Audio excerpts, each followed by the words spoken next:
What's up, y'all? It's been a while since I've done a video like this. It's been a while since I've really been back on YouTube in this way, but I wanted to catch y'all up on a few things and at least take you through part of my workout today. Over the last few months, I've been working out very consistently, and there's a lot that I can say even within that conversation, but previous to probably about 2 months ago, I was going through a lot. I took quite a few months off of working out. If I did work out, it was very inconsistently. The nutrition, the calories were not at all where I wanted or needed them to be, and to be honest, it was just a very challenging and very stressful time in my life. All that to say, my fitness wasn't really exactly where I wanted it to be. Now I guess you could say coming out of that time to some extent, I have some equipment at home and I'm doing my best to rebuild a lot of the strength and stability that I may have lost over months and months of not doing the kinds of exercises and kinds of workouts that I'm used to doing in the gym. And as amazing as it's been, it's also been a little bit stressful and a little bit frustrating because I've had to completely hit reset on a lot of these exercises and start from scratch, rebuilding stability and mobility in the shoulders, the lower back, knees, etc. As you'll see in today's workout, the vast majority of the exercises that I'm doing have some form of instability to them so that I can rebuild that stability and strength that I've lost. Today's a push day, so we've got chest, shoulders, and triceps, and so I'm gonna take y'all through at least a few reps of each of these exercises and kind of talk you through what I'm doing. Now, I'm of course gonna start with a warm-up, which today is gonna consist of 4 exercises, 3 sets each. Depending on the kind of workout that I'm gonna be doing, I might change out some of these exercises, but today it's gonna be these 4. This warm-up is going to consist of plate holds, 3 positions for 20 seconds a position, over the knee external rotations for 10 reps apiece, arm circles 20 seconds each direction, and finally, because it's a push day, we're gonna finish with push-ups. All right, so today we're gonna start with bench press. Now for these sets, I'm not at all worried about weight. I'm not trying to push myself to get a number that I used to get. We're gonna focus on time under tension and controlling the weight all the way through the movement. Every single repetition is going to have a 2-second pause at the bottom of the movement before extending to the top. Now, because I have this extra time under tension, I'm gonna make sure that I lower my weight a bit in order to maintain control of the weight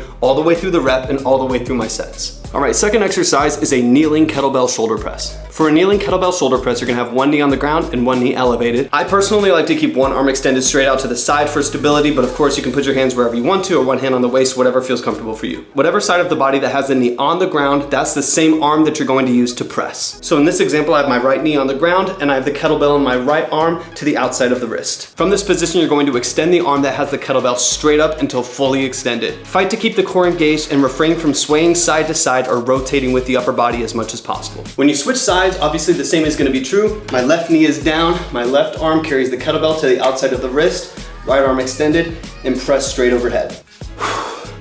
Damn.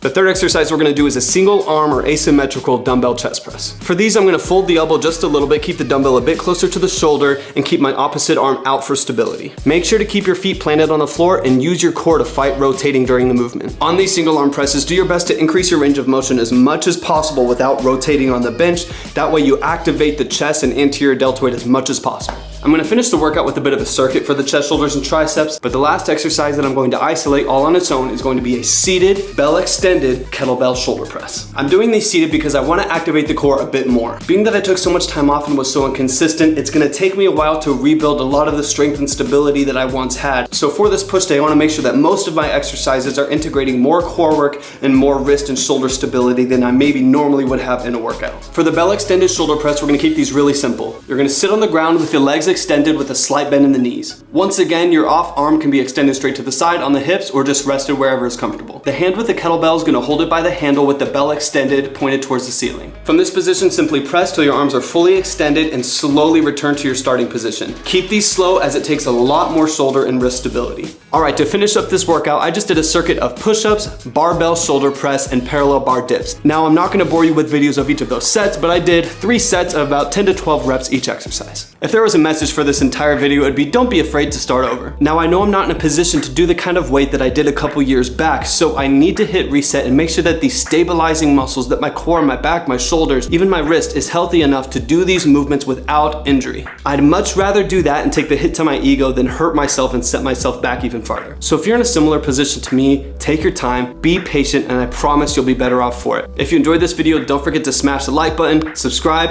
and I'll see you next time.